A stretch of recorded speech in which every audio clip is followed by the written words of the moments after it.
दोस्तों नमस्कार। ऐसी दोस्ती से क्या लाभ जो आपके देश को लेकर, आपकी राष्ट्रीय भावना को लेकर और भारत की कूटनीति और विदेश नीति के साथ साथ इकोनॉमी को लेकर सीधे निशाना ना सिर्फ साधे बल्कि खुले तौर पर भारत के मंत्री को निशाने पर ले ले, और वह भी तब जब भारत के केंद्रीय मंत्री अमेरिका में हो। आप सही समझ रहे हैं, जिक्र अमेरिका का हो रहा है, जिक्र अमेरिकी राष्ट्रपति डोनाल्ड ट्रंप का हो रहा है, और जिक्र मोदी कैबिनेट का हो रहा है, प्रधानमंत्री मोदी के माय बेस्ट फ्रेंड ट्रंप की यारी का हो रहा है। और इन सब के बीच भारत जिन परिस्थितियों के साथ अपनी इकोनॉमी चला रहा है, शायद उसमें एक मोटी लकीर इस बार उस कॉरपोरेट को लेकर खिंचती हुई दिखाई दे रही है कि इस देश के कॉरपोरेट की जरूरत क्या अमेरिका है? भारत के लोगों की कितनी जरूरत अमेरिका है? शायद यह दूर का सवाल है। असल सवाल तो यह है कि पूंजी के आश्रय पूंजी को बढ़ाने का जो खेल कॉरपोरेट और सत्ता का नेक्सस करता है, उसमें बिना अमेरिका के साथ खड़े हुए ना तो नेटवर्थ बढ़ सकता है और ना ही आप पूंजी को अपने अनुकूल कर सकते हैं। क्योंकि यह पहला मौका है शायद नेहरू काल से लेकर अब तक जब भारत का कोई मंत्री अमेरिका में हो और अमेरिका खुले तौर पर यह कहने से चूके नहीं कि भारत ने तो अमेरिका को जमकर लूटा है। ना सिर्फ लूटा है बल्कि अब जब हमने सारी पोल पट्टी भारत की खोल डाली तो अब वो कह रहा है कि ठीक है, हम आपके ऊपर लगाए हुए टैक्स को कम कर देते हैं। सामान्य तौर पर अंतर्राष्ट्रीय कूटनीति के तहत और दो देशों की दोस्ती अगर होती है और उसमें भी दो राष्ट्राध्यक्ष अगर एक साथ चल रहे दिखाई देते हैं तो इस तरीके की जिम्मेदारी या कहें गैर जिम्मेदारी पूर्ण वक्तव्य दिए नहीं जाते। लेकिन कल रात अमेरिकी राष्ट्रपति डोनाल्ड ट्रंप ने जिस तर्ज पर भारत को निशाने पर लिया और यह कहकर लिया और उस वक्त लिया जब भारत के commerce minister Piyush Goyal America में हैं, पूरे लाव लश्कर के साथ हैं, वो वहां पर लगातार अलग अलग प्रोडक्ट्स के टैरिफ को लेकर बातचीत कर रहे हैं। और यह सवाल धीरे धीरे बड़ा होते चला जा रहा है कि अमेरिकी सामान जो भारत में आता है उस पर जितना टैरिफ लगा दिया जाता है उसके बाद अमेरिकी सामान को भारत में कोई भी व्यक्ति खरीद नहीं सकता है, लेकिन भारत का सामान जो अमेरिका जाता है उस पर अमेरिका टैरिफ नहीं लगाता है। तो इस बार खेल बराबरी का हो। राजनीतिक और अंतर्राष्ट्रीय कूटनीति के तहत यह बात तो समझ में आती है कि वाकई यह अमेरिका के हक में होगा, लेकिन जरा कल्पना कीजिए एक के बाद एक भारत को निशाने पर लेने की जो प्रक्रिया फरवरी के महीने से शुरू हुई है, जब प्रधानमंत्री मोदी खुद अमेरिकी राष्ट्रपति से मिलने व्हाइट हाउस गए थे। उनकी मौजूदगी में खुले तौर पर रेसिप्रोकल टैरिफ का जिक्र किया गया था, लेकिन कल रात तो कहीं ज्यादा आगे बात बढ़ गई और शायद अपने नेशनलिज्म का जिक्र प्रधानमंत्री मोदी करते हैं, राष्ट्रवाद का जिक्र करते हैं, लेकिन अंतर्राष्ट्रीय कूटनीति में अगर भारत और उसके सम्मान को ही कोई ठेस पहुंचाने लग जाए तो फिर कैसे संबंध और किस रूप में संबंध? यह सवाल तो चीन के साथ भी अमेरिका का हुआ, कनाडा का भी हुआ, मैक्सिको का भी हुआ, यूरोपीय यूनियन का भी हुआ, ईरान को लेकर भी हुआ, रशिया को लेकर भी हुआ, लेकिन सब ने प्रतिक्रिया दी। भारत की तरफ से कोई प्रतिक्रिया नहीं दी गई। क्या यह अंतर्राष्ट्रीय कूटनीति की नई परिभाषा मौजूदा वक्त में गढ़ी जा रही है? जो बात अमेरिकी राष्ट्रपति ने कल रात कही, उन्होंने कहा हमारे देश को हर किसी ने लूटा है, और फिर उसके बाद उन्होंने सीधे तौर पर भारत का नाम लिया और कहा भारत हमसे बहुत ज्यादा टैरिफ वसूलता है, आप भारत में कुछ भी नहीं बेच सकते। हालांकि भारत अब अपने टैरिफ में बहुत कटौती करना चाहता है, क्योंकि किसी ने, इस किसी ने का मतलब वह खुद से जोड़ रहे थे, क्योंकि अमेरिका ने उनके किए की पोल खोल दी है। सुन लीजिए। Just go right down the line. India charges us massive tariffs, massive. You can't even sell anything into India. It's almost It's almost restrictive. It is restrictive. You know, we do very little business inside. They've agreed, by the way, they want to cut their tariffs way down now because somebody's finally exposing them for what they've done. And same thing. तो अमेरिकी राष्ट्रपति Donald Trump ने यह बात तब कही जब भारत के कॉमर्स मिनिस्टर, जिनके दायरे में एक्सपोर्ट और इंपोर्ट आता है, वो अमेरिका में मौजूद हैं। बड़ी टीम नौकरशाहों की वह भी अमेरिका में मौजूद है और लगातार बातचीत हो रही है कि किस तरीके से भारत और अमेरिका के बाइलेटरल ट्रेड रिलेशन जो हैं वो आगे बढ़ते चले जाएं। लेकिन इन सब के बीच अमेरिका के राष्ट्रपति ने जिस तर्ज पर किया, दरअसल उसकी जमीन क्या है? इसे समझने के लिए यह समझना चाहिए कि भारत जो अमेरिका से खरीदता है, मसलन सबसे ज्यादा भारत पेट्रोलियम क्रूड को खरीदता है, यह तकरीबन 9,51,000 करोड़ का है जो भारत अमेरिका से खरीदता है और भारत उस पर टैक्स लगाता है तकरीबन 7.5 से 8%। दूसरे नंबर पर भारत अमेरिका से गोल्ड खरीदता है, यानी सोना लेता है, वह तकरीबन 4,22,000 करोड़ का जो सालाना डील है वो है और उस पर भारत 20% टैक्स लगाता है, टैरिफ लगाता है। पेट्रोलियम प्रोडक्ट अमेरिका जो भारत भेजता है वह तकरीबन 2,80,000 करोड़ का है और उस पर लगभग 7.5 से 8% टैक्स भारत लगाता है।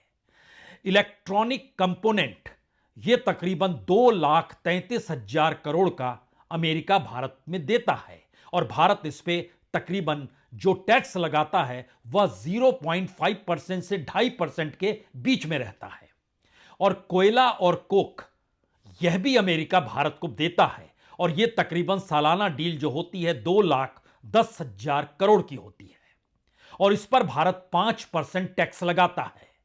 तो जाहिर है अमेरिकी प्रोडक्ट्स जो टॉप 5 प्रोडक्ट हैं उसका हमने आपसे जिक्र किया और बताया कितना टैक्स भारत लगाता है, लेकिन भारत जो सामान अमेरिका को भेजता है उसमें नंबर 1 पर पेट्रोलियम है जो तकरीबन 4,31,000 करोड़ का है और उस पर अमेरिका 0.75%, कुछ प्रोडक्ट्स पर 0% और कुछ पर 0.7% टैक्स लगाता है। दवाई और फार्मा यह तकरीबन 1.5 लाख करोड़ का सामान भारत से अमेरिका जाता है। भारत उस पर भी कुछ पर 0%, कुछ पर 0.75% टैरिफ लगाता है। और तीसरे नंबर पर टेलीकॉम इंस्ट्रूमेंट्स हैं, वो तकरीबन 1,46,000 करोड़ का सामान भारत से अमेरिका जाता है। अमेरिका उस पर 0% टैक्स लगाता है। जो मोती होते हैं, कीमती महंगे पत्थर होते हैं, वह भी तकरीबन 1 लाख करोड़ का भारत से अमेरिका जाता है और भारत उस पर 0% टैक्स लगाता है। जो इलेक्ट्रॉनिक मशीनरी है, इलेक्ट्रिक मशीनरी है, उससे जुड़े जो इक्विपमेंट्स हैं वह भी 92,000 करोड़ का एक साल में भारत अमेरिका को देता है और उस पर भी अमेरिका 0% टैक्स लगाता है।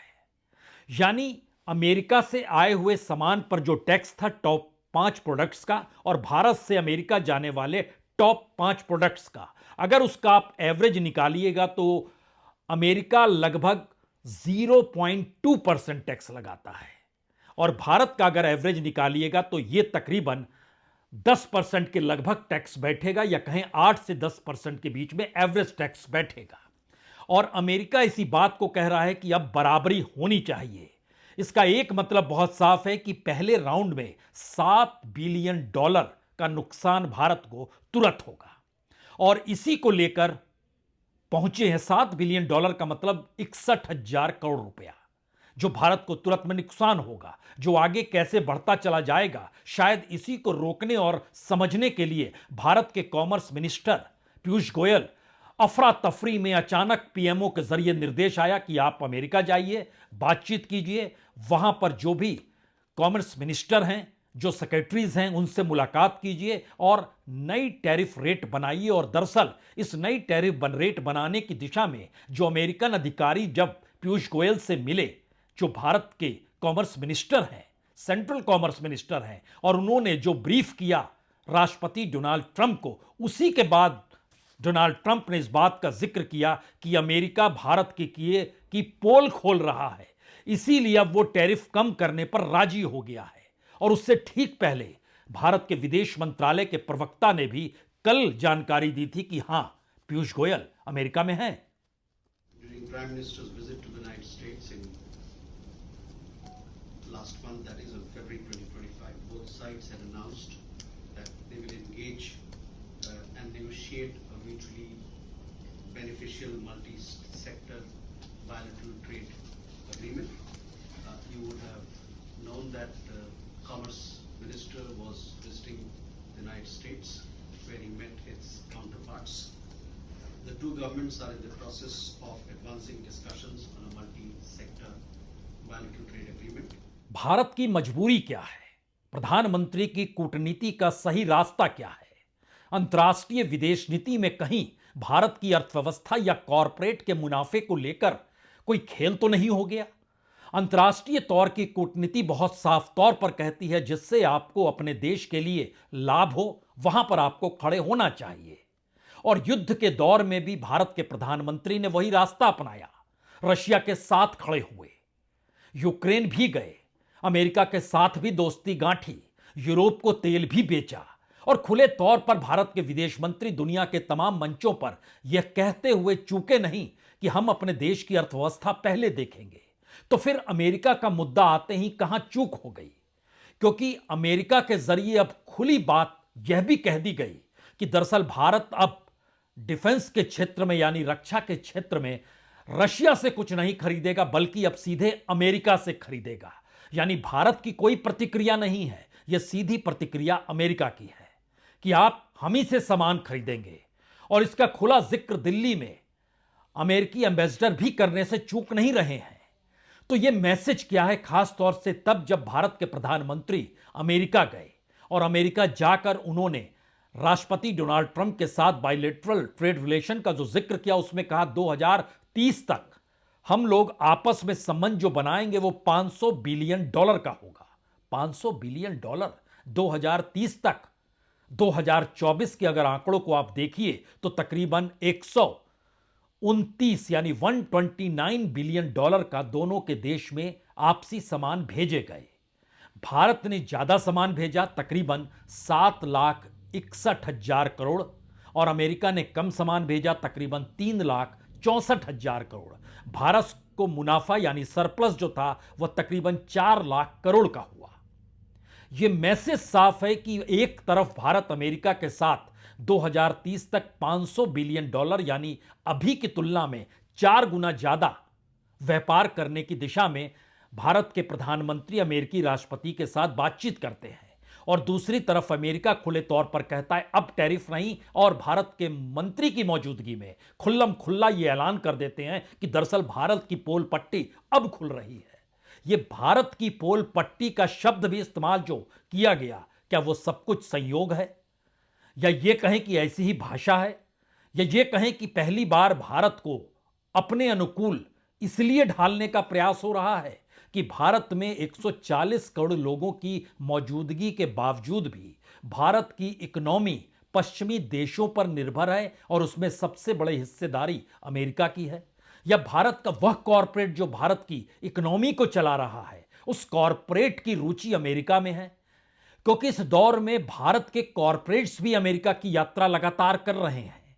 आप कह सकते हैं अपने व्यापार के संबंध में कर रहे हैं, लेकिन दूसरा हिस्सा यह भी है कि भारत से एक्सपोर्ट होने वाले माल में भारत के लगभग 3 या 4 ऐसे बड़े कॉरपोरेट हाउसेज हैं जो सरकार के बेहद नजदीक हैं, और तब वह इस रूप में माल को बेच पाते हैं। लेकिन अमेरिका तो कई कदम आगे निकल चुका है, क्योंकि जब वो कहता है हमारे देश को हर किसी ने लूटा है और अब ये बंद हो गया है, मैंने अपने पहले कार्यकाल में इसे बंद कर दिया था, अब हम इसे पूरी तरह से बंद करने जा रहे हैं क्योंकि यह बहुत गलत है। अमेरिका को आर्थिक दृष्टिकोण से, वित्तीय दृष्टिकोण से और व्यापारिक दृष्टिकोण से दुनिया के लगभग हर देश ने लूटा है। सुनिए, कल रात का ही यह बयान है।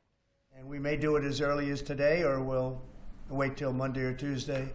But that's what we're going to do. We're going to charge the same thing. It's not fair. Never has been fair. And they've treated our farmers badly. Look, our country's been ripped off by everybody. That stops now. I had it stopped in my first term, and we're going to really stop it now because this has been very unfair. Our country, from an economic standpoint, a financial standpoint, and a trade standpoint, has been absolutely ripped off by almost every country in the world. ये दुनिया के हर देश का जिक्र उन्होंने Canada, Mexico, China, Europe के तमाम देश सबको मिला जुला कर किया और भारत का नाम सबसे पहले लेने से चूके नहीं। यहां पर कम से कम मौजूदा वक्त में इस देश की राजनीतिक सत्ता को लेकर 5 महत्वपूर्ण सवाल तो जरूर हैं। पहला सवाल तो यह है कि क्या वाकई भारत की इकोनॉमी अमेरिका के बगैर नहीं चल सकती है? क्या इसका जवाब प्रधानमंत्री को देना चाहिए? दूसरा सवाल, क्या भारत का एक्सपोर्ट और इंपोर्ट या भारत के बाजार में आने वाला विदेशी सामान, उसको भी निर्धारित क्या अमेरिका करने जा रहा है? क्योंकि अमेरिकी कूटनीति में भारत स्ट्रेटेजिक तौर पर वो क्वाड हो या फिर चीन के पड़ोसी होने की परिस्थितियां हो, वो समुद्री इलाके की घेराबंदी हो जिसमें जापान, ऑस्ट्रेलिया और भारत अमेरिका के साथ खड़े हैं, या फिर उस परिस्थिति में जहां पर अमेरिका G7 या G20 में नई कूटनीति में भारत को साथ रखना चाहता है, तो क्या भारत की पूरी विदेश नीति और कूटनीति अमेरिकी जरूरतों के इर्द गिर्द घूम रही है? तीसरा सवाल है, क्या यह भारत की अपनी बार्गेनिंग परिस्थितियां इस दौर में खत्म हो गई जहां पर अमेरिकी राष्ट्रपति ने बार बार भारत को निशाने पर लिया, अपने डियर फ्रेंड का जिक्र करते हुए निशाने पर लिया, भारत के मंत्री को भी नहीं बख्शा और उनके पास जो भी इनपुट उनकी अपनी कॉमर्स मिनिस्ट्री से आया, उसके बाद भारत के कॉमर्स मिनिस्टर पीयूष गोयल की अमेरिका में रहते हुए उन्होंने जिस लिहाज से निशाने पर लिया, शायद ऐसी अंतर्राष्ट्रीय कूटनीति में भारत इससे पहले कभी अमेरिका के साथ खड़ा नहीं था। वो दौर भी याद कर लीजिए जब इंदिरा गांधी वहां पहुंची थी और मुलाकात के लिए इंतजार करना पड़ा था। उसके बाद क्या कुछ हुआ, आज उस पन्नों को नहीं खोला जाए तो अच्छा होगा। लेकिन मौजूदा वक्त में प्रधानमंत्री मोदी की छवि अगर एक ताकतवर देश के सबसे ताकतवर राष्ट्राध्यक्ष के तौर पर है, तो उस मजबूत देश को और मजबूत करने की दिशा में क्यों कदम नहीं बढ़ रहे, यह सवाल तीसरा है। चौथा बड़ा सवाल है, क्या वाकई भारत की सत्ता को बनाने और बिगाड़ने की स्थिति में अमेरिका है? और अंतर्राष्ट्रीय तौर पर जो बात लगातार चलती है कि किसी भी देश की सत्ता को बेदखल करना या किसी को सत्ता में लेकर आना, इसके पीछे अमेरिका और वहां से जुड़े हुए बड़े ताकतवर लोग शामिल होते हैं, तो क्या वाकई यह परिस्थिति इस दौर में भारत के भीतर समा चुकी है? और आखिरी सवाल तो बहुत साफ है, जिस दौर में भारत का नेशनलिज्म, राष्ट्रवाद और इन सब चीजों का जिक्र खुले तौर पर घरेलू राजनीति में खुद प्रधानमंत्री करते हैं, तो अंतर्राष्ट्रीय तौर पर अमेरिका में बसे हुए लाखों लोग जो भारत के हैं, वो एनआरआई के तौर पर हैं, वो सिटीजन के तौर पर हैं, वो शायद वहां पर गलत तरीके से गए लोगों की तादाद भी लाखों में है। तकरीबन 7 लाख भारतीय वहां पर यूं ही मौजूद हैं। यानी अमेरिका के भीतर, अमेरिका के लोगों के भीतर, अमेरिका के सिस्टम के भीतर अगर अमेरिकी राष्ट्रपति भारत को निशाने पर ले रहे हैं, तो वहां रहने वाले इंडियंस जो होंगे उनके लिए कितने मुश्किल हालात शायद उन परिस्थितियों का सामना करने का होगा। जो सोच रहे होंगे हम सिटीजन हो जाएंगे, जो सोच चुके होंगे हम सिटीजन हो चुके हैं, जो ये सोच कर गए थे काम मिल जाएगा, और वहां की यूनिवर्सिटीज में लाखों की तादाद में भारत के छात्र भी पढ़ाई कर रहे हैं। सब कुछ अमेरिका तय कर रहा है, डोनाल्ड ट्रंप का वो अपना देश है, तो फिर भारत और प्रधानमंत्री मोदी का भी यही तो देश है भारत। इसे कैसे खड़ा किया जाए? क्या यह रास्ता मौजूदा सत्ता के सामने नहीं है, या इससे जुड़ा हुआ सवाल है, या कोई मजबूरी है? जवाब देश को मिलना चाहिए, क्योंकि जिस परिस्थिति में हर दिन अमेरिकी राष्ट्रपति भारत को निशाने पर लेते लेते इस कदम पर आकर खड़े हो गए कि देखिए हमने जरा सा तार क्या छोड़ा, भारत की पोल पट्टी खुल गई। यह संदेश शायद प्रधानमंत्री मोदी ने सुना होगा, समझा भी होगा। लेकिन आखिरी सवाल वही मौजूद है, मजबूरी क्या है? बहुत बहुत शुक्रिया, बहुत बहुत शुक्रिया।